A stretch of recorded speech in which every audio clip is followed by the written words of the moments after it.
Holy shit, dude, what's the matter? What happened? What's going on? There's so much porn. I just know something bad is going to happen. I could get arrested if this turns into a porn. Are condoms edible? No, it's for. If you put your mouth on it, my husband is dead, my sister is dead. Their illegitimate child has been handed over to me to raise. My mother, kissing her dead sister's fiancé. My mother, kissing her dead husband's best friend. Colleen Hoover has sold over 32 million copies of her book. Woo! I'm going through it, bitch. I'm losing my motherfucking medulla. And Regretting You is amongst them. In fact, it is even being turned into a movie. You have no idea. You have no idea what you just have unleashed across this entire country. But then again, not everyone is a fan. So as someone who reads a lot, here's my opinion! The book begins with our main character, Morgan's sister, telling her she's going to have sex with her boyfriend, Jonah, after dating him for 2 months. Oh, shit. Here we go again.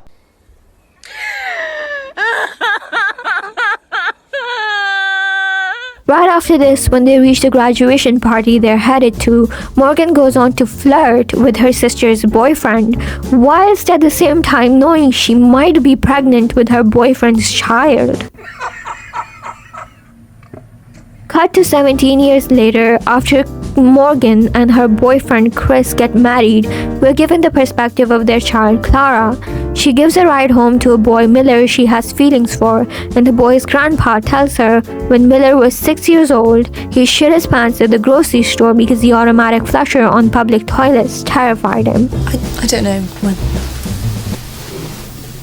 You've charmed me. Anyways, turns out when Morgan announced her pregnancy, Jonah broke up with Jenny, disappeared for 16 years, and then came back into their lives ready to marry Jenny.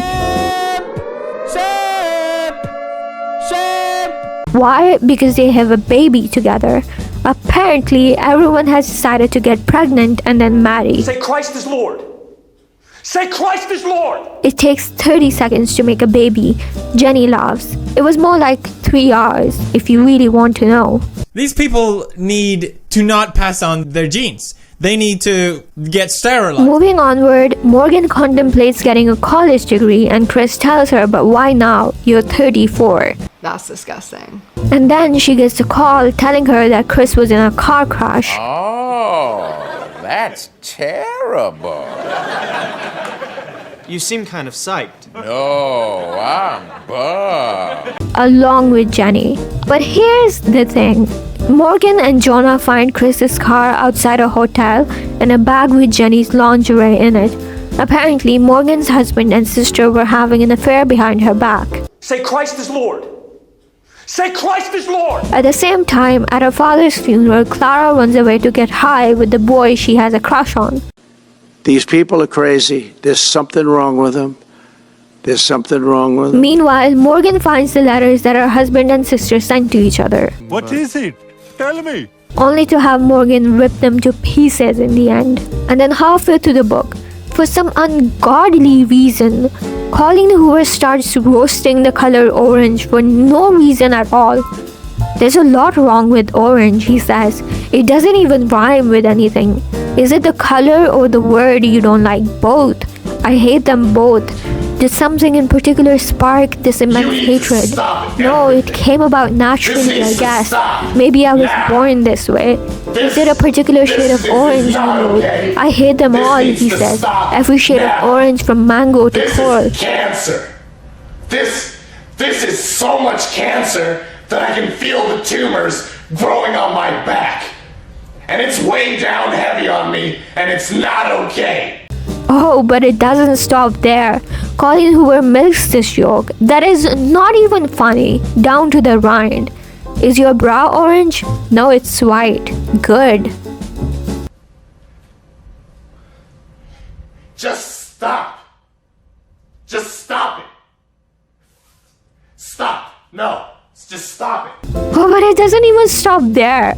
By the end of the book, Clara makes a mockumentary in which her husband dies because the wife suggests painting the walls of the house orange. I'll never be able to forgive my mother, who suggests orange as a wall color. It is the last thing he heard. The last thing. It's time to stop! It's time to stop! Okay? They say if you or someone you know has ever seen the color orange or spoken the word orange out loud, you could be a sufferer of homophobia. Please contact a psychiatrist for an official diagnosis. If you would like to donate to or be a part of our campaign efforts in the banning of this color from our language and our world, please email us at thecolorthatshallnotbenamed@gmail.com. I'm sorry, Mom. Because of the huge betrayal of her sister and her husband's affair, Morgan assesses her life and realizes that all she has done is live for other people. Me being Chris's devoted wife, taking care of his house and his daughter and his needs. Me being loyal to my little sister, helping her study her way through nursing school, cleaning up the messes she made of her 20s, giving her a place to stay every few years when she'd need help getting back on her feet. The day I found out I was pregnant, I stopped living for myself. Compare this to the sentiment in 1,000 Splendid Suns. A man's heart is a wretched, wretched thing. It isn't like a mother's womb. It won't bleed. It won't stretch to make room for you. And you can see a clear difference.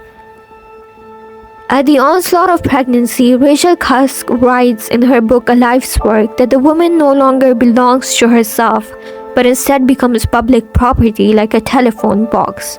She has to carefully monitor what she eats, how she sleeps, and more because she's now an occupant of another human being. It is not the baby who exerts this watchful pressure. It is the baby's meaning for other people, the world's sense of ownership stating its claim. The identity of the woman being one is at odds with the body that is not a body but instead multiple bodies. She is two, but she feels as though she is one. But as the baby grows, the boundary demarcating the baby and the mother is slowly eroded away until the mother doesn't know where she begins and where her child ends. And then there is the onset of giving birth, as described viciously by Rachel Cusk.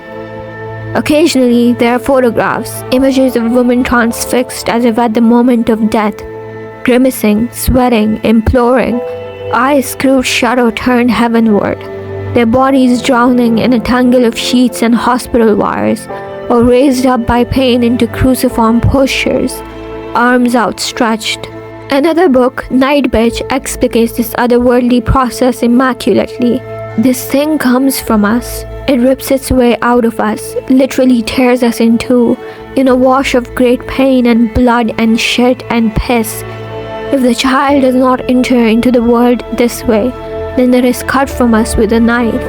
The child is removed and our organs are taken out as well, before being sewn back inside. It is perhaps the most violent experience a human can have aside from death itself. A child's first act is violence against the woman who created it, yet the mother loves the child with the most powerful love known in this universe.